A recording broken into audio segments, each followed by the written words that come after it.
Halo semua, selamat datang di Manhwa Indonesia. Kali ini kita akan membahas manhwa lanjutan dari Solo Leveling, yaitu Solo Leveling Ragnarok. Manhwa ini menceritakan seorang putra dari Shadow Monarch, Sung Jin-woo, yang bernama Sung Soo-ho. Dalam video ini, kita akan membahas chapter pertama dari putra sang Shadow Monarch. Langsung aja deh. Outer God, itulah sebutan mereka. Para entitas dewa yang telah menciptakan banyak semesta sejak zaman kuno.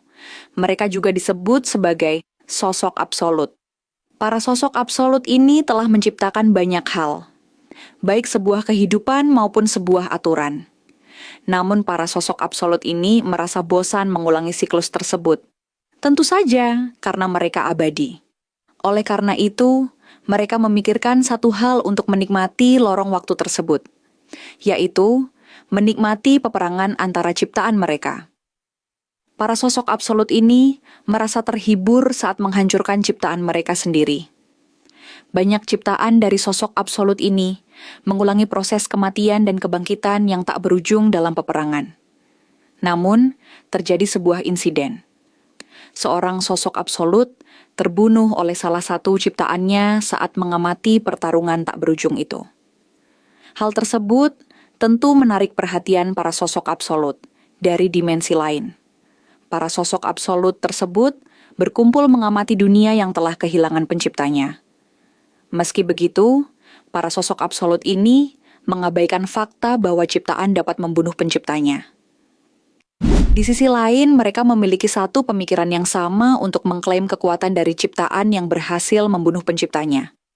Yang tidak lain ciptaan tersebut adalah Sung Jin-woo, sang Shadow Monarch, alias ayah dari Sung Soo-ho.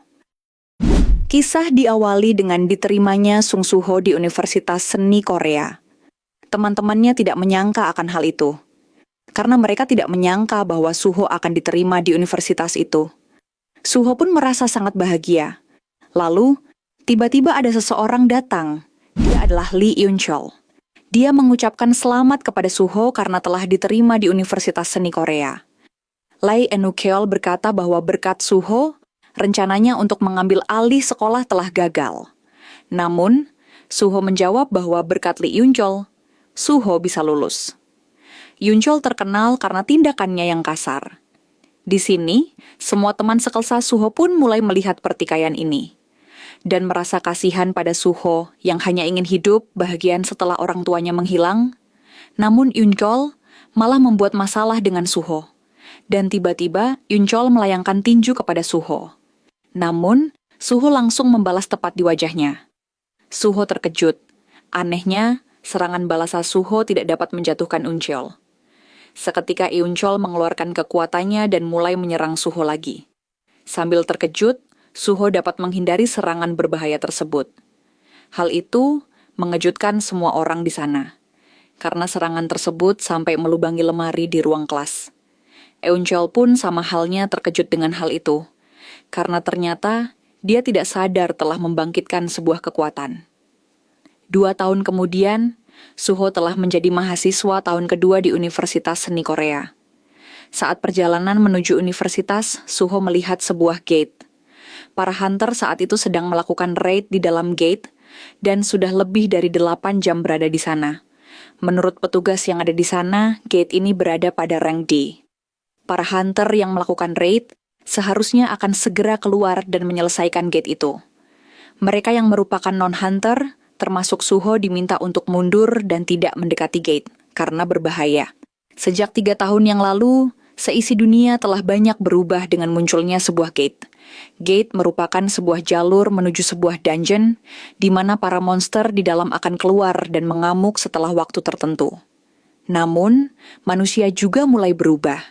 Seolah umat manusia memang ditakdirkan untuk menghadapi gate tersebut. Manusia mulai membangkitkan kekuatan super mereka, atau disebut Awakener. Kekacauan ini diprediksi akan berlangsung dalam kurun waktu yang lama.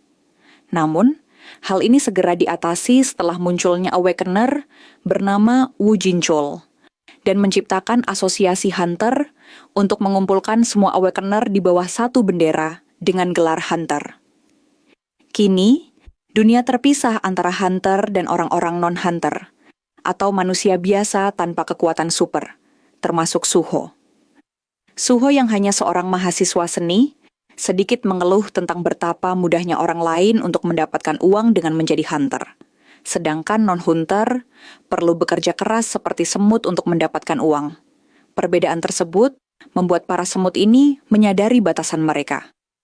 Di mana Eun Chehol waktu itu ternyata mengalami kebangkitan. Sekeras apapun sosok yang belum terbangkitkan mencoba, mereka tidak akan pernah bisa menutup jarak kekuatan mereka dengan Awakaner. Meskipun peringkat paling rendah, yaitu rank E. Dunia akan berkahir jika para hunter tidak menutup gate. Di sini, Suho sedikit merasa tidak adil. Karena dengan kata lain, saat non-hunter tidak bisa bertahan tanpa para Awakener dapat hidup dengan baik tanpa non-hunter. Namun, semua orang non-hunter berterima kasih kepada para hunter. Karena berkat mereka, masyarakat biasa dapat hidup dengan damai. Sambil menggambar, Suho mulai merasakan sebuah kecemasan di hatinya. Dia merasa kosong dan tidak memiliki apapun, setelah ayah dan ibunya menghilang. Selama ini, dia harus bertahan hidup dengan bergantung pada orang lain. Suho merasa tidak bisa melakukan apapun dan tidak berdaya. Menurut ibunya, Suho tumbuh mirip dengan ayahnya, yakni Sung Jinwoo. Namun Suho masih bertanya-tanya, bagaimana ayahnya dapat melepaskan diri dari perasaan tidak berdaya ini? Suho pun tiba-tiba terkejut setelah dipanggil oleh temannya. Temanya pun bertanya apa yang sedang dia gambar. Suho menjawab kalau dia hanya menggambar apa yang dia pikirkan. Namun, teman Suho mengatakan bahwa gambar tersebut sangat menarik, karena Suho menggambar seekor semut. Dan ternyata, Suho telah menggambar manusia semut. Suho pun malah terheran-heran, kenapa dia menggambar manusia semut tersebut.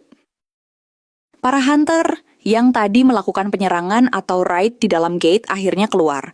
Dia adalah hunter Kim Jong-soo. Dia mengatakan bahwa raid berjalan dengan baik. Namun ada sesuatu yang perlu dilaporkan pada asosiasi hunter, bahwa tim atau parti mereka telah menemukan monster tipe baru. Monster tersebut adalah monster tipe humanoid dengan api biru yang berkobar dari mata dan mulut mereka. Monster tipe baru ini menyerang dengan cakar dan taring mereka yang kuat.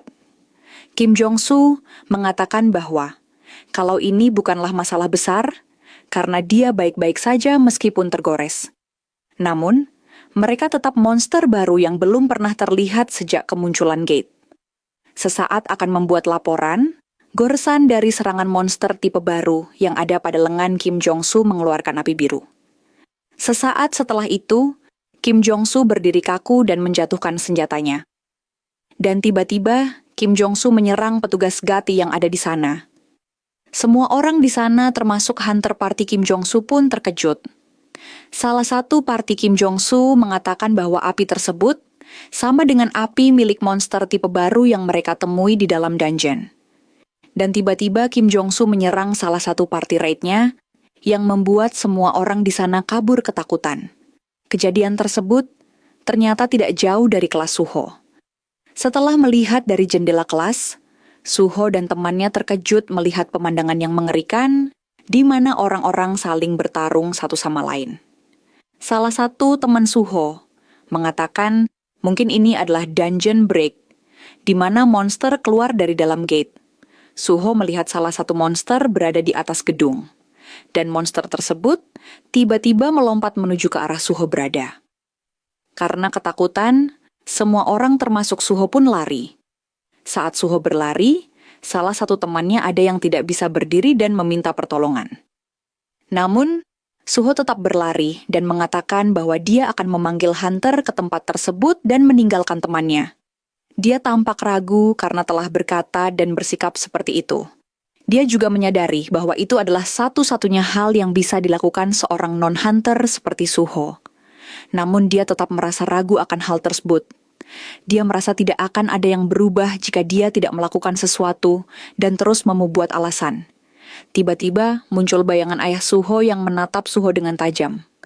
Salah satu temannya ternyata masih ada di dalam kelas, dengan ketakutan yang luar biasa. Saat monster itu mulai menyerang, Suho tiba-tiba muncul dan memukulnya dengan senjata seadanya. Dan tiba-tiba sebuah layar peringatan muncul dan mengatakan bahwa Suho telah memenuhi semua syarat untuk menyelesaikan sebuah quest rahasia. Inilah awal mula kisah Sung Suho. Kita lanjut ke chapter kedua. Sampai bertemu lagi. Dan jangan lupa untuk like, komen, dan subscribe ya.